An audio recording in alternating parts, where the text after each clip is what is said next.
I'm going to give you today my personal opinion about the books we've been using for 8th grade and kind of give you a mid-year review. I think that some of them are working really well, and I think there's other ones that we definitely have been struggling with.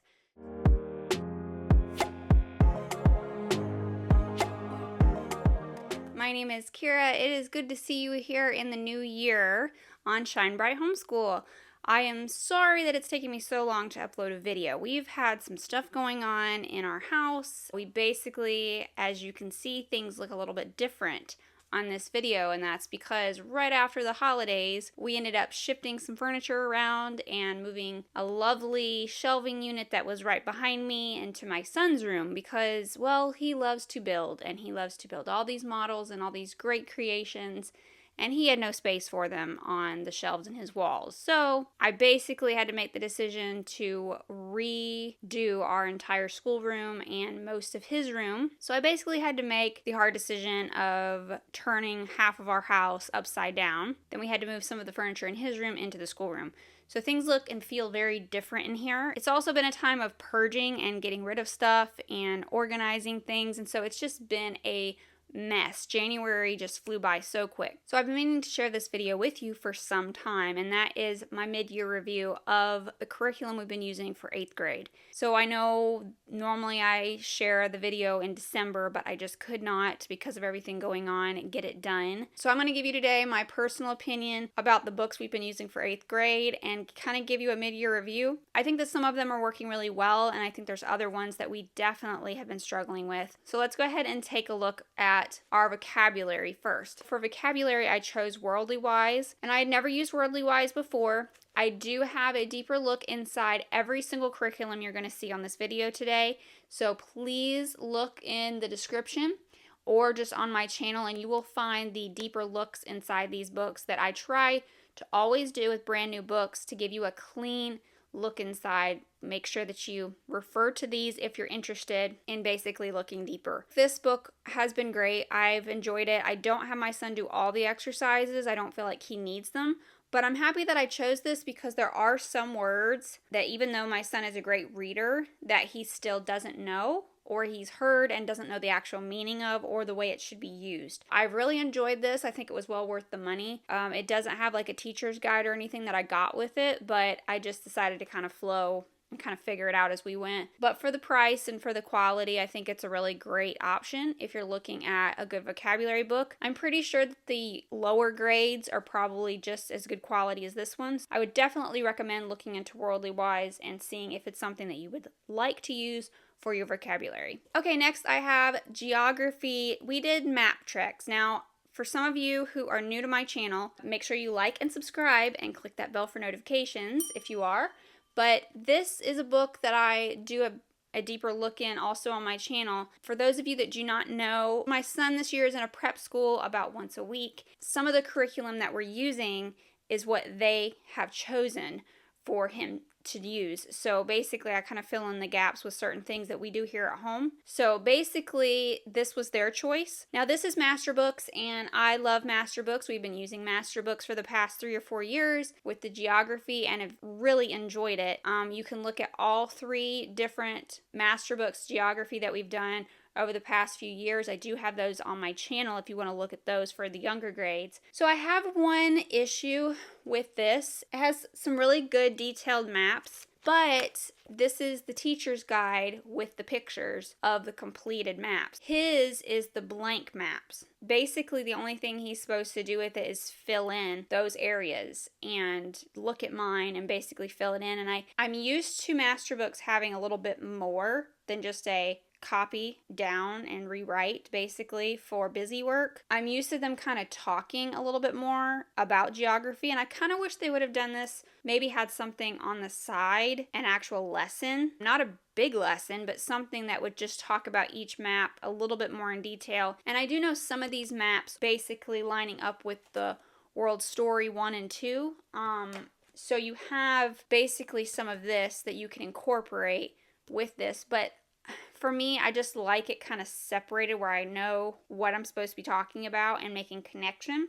This can be done with the World Story 1 and 2, but I feel like I don't know. I just really wanted something with this where it was like a quick talk about every map that's in here, even if it's something, just a paragraph that I can kind of read off and kind of talk about. I can make connections with the map I'm showing him. So I'm not saying there's anything wrong with this. It kind of just feels like a waste of money for us this year, especially, and how the prep school uses it. So when he does do some of this at home, I just tell him to copy it, because there really isn't anything that I'm giving him towards the map, if that makes sense. So if you're able to utilize it with some of the other history from MasterBooks, and I think that's great. It hasn't been, to me, that great of an investment to really make geography what it was the past few years for him. Yeah, that's it for map tricks. All right, so we're going to go to World Story. Now, this is my book because my son is actually at prep school right now and has his book. But this one right here, again, for those of you who already know I've talked about this, this was chosen by the prep school. We had already done this back in 6th grade. We actually did World Story 2 last year for 7th grade, and now we're redoing this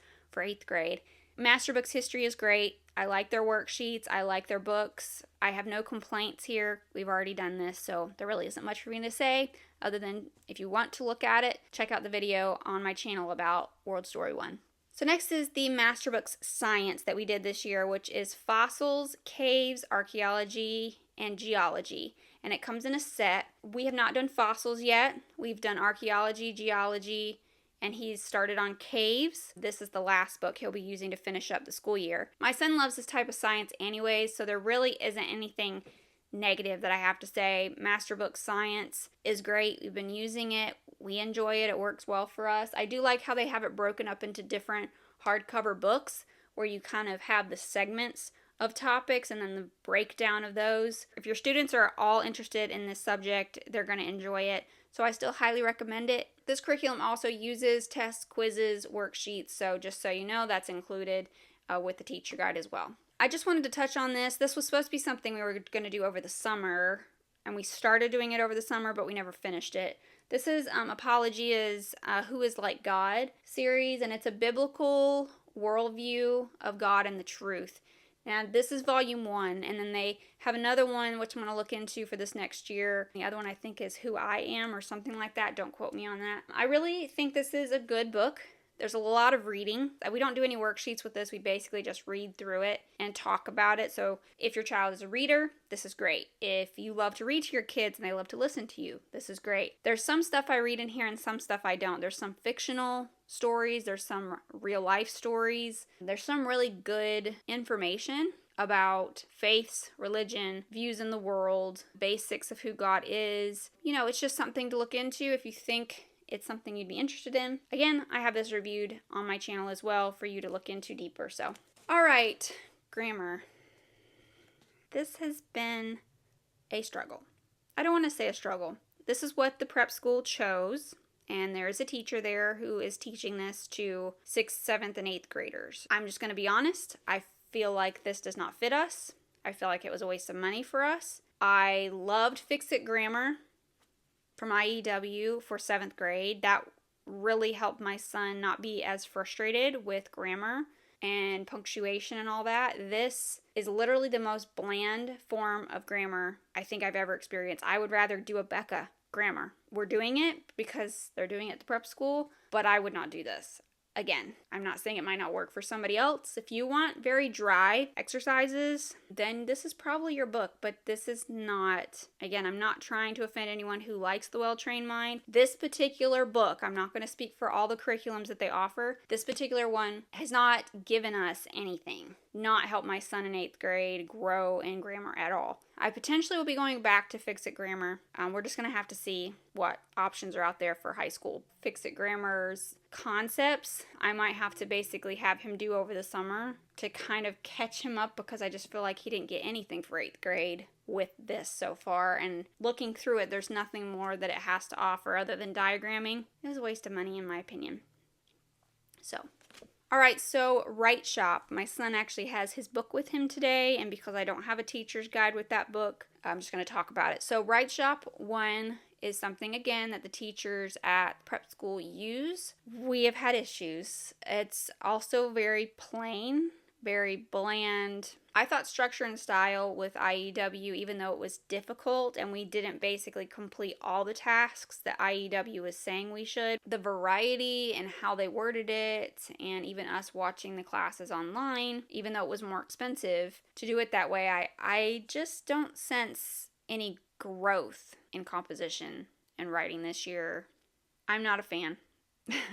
I look through the book and I try to help him, and it's just not been our thing. Kind of been disappointed with the language, grammar, English side of things. He has enjoyed some of the books that the teachers have chosen for literature. My son, even though he loves to read though, he doesn't like learning about like literary terms and all this other type of stuff. It's just harder for him to grasp those types of things. He is very creative, very hands-on. So yeah, it's been a struggle, but I'm hoping that in 9th grade we can find something that can kind of turn it at least to get him through high school. I told him he doesn't have to be an author if he doesn't want to be, if he wants to do something else with his life. But so that's not been a highlight of this 8th grade school year. Now, Denison Math. We have done Denison Pre-Algebra online, and I am thoroughly impressed. We're a little bit behind because there was a little bit of a struggle in one area that he wasn't really grasping the concept of. So yeah, we're just having to work through it slower, but I think that Denison Algebra has definitely given him the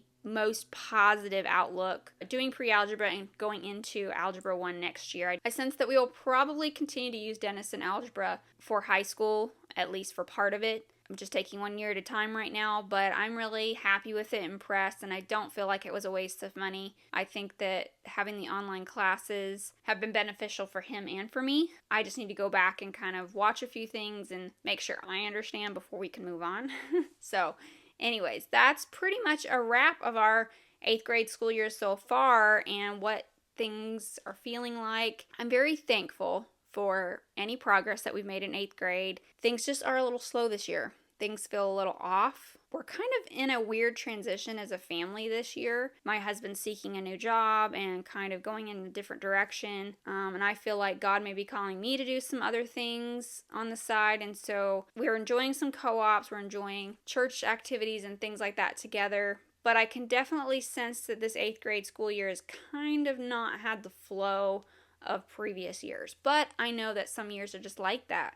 And it's okay to give yourself grace if you feel like you're in a year where things just aren't working and aren't flowing, and you just have to take one day at a time and do your best. And that's okay. We have to give ourselves grace because life is not always linear. Sometimes it's a ... type movement. And if you feel like some curriculums aren't working and you want to change, don't feel like you can't. That's the blessing with homeschooling, is that you can kind of shift things around if you feel like you need to. I'm going to go ahead and let you go for today. Make sure that you are subscribed and that you click the bell for notifications. I will be doing a video with my friend Sarah. If you haven't seen my previous 2 videos that I posted with my friend Sarah, we were both homeschooled, grew up homeschooled, and so we kind of give you an idea of our homeschooling journeys and the pros and cons of homeschooling. If you haven't watched those videos, make sure that you check them out.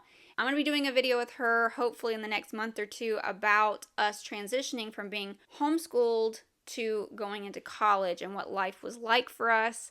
I know that a lot of homeschool moms definitely feel the pressure of, oh my goodness, is my kid going to do good in college? I want to let you know, as someone who's gone through it, everyone's different. I think that we put a lot of unneeded pressure on ourselves. I think we equipped our kids sometimes better than we think, and sometimes our kids do need to figure some stuff out for themselves, you know. Of course, going to college is different for everyone, but we kind of want to share with you our experience and just talk about things that we liked and things that we didn't like and things that we struggled with, basically, and things that we didn't, because our situations were a little different. So I'll be so excited to do that video with her soon. We've been enjoying the reprieve from some of the colder temperatures and really just enjoying being outside and taking walks. So make sure that you are, if you're able to, just take a break and enjoy your school year, because guess what? It's going to be ending here soon. Until next time, I hope that you shine bright.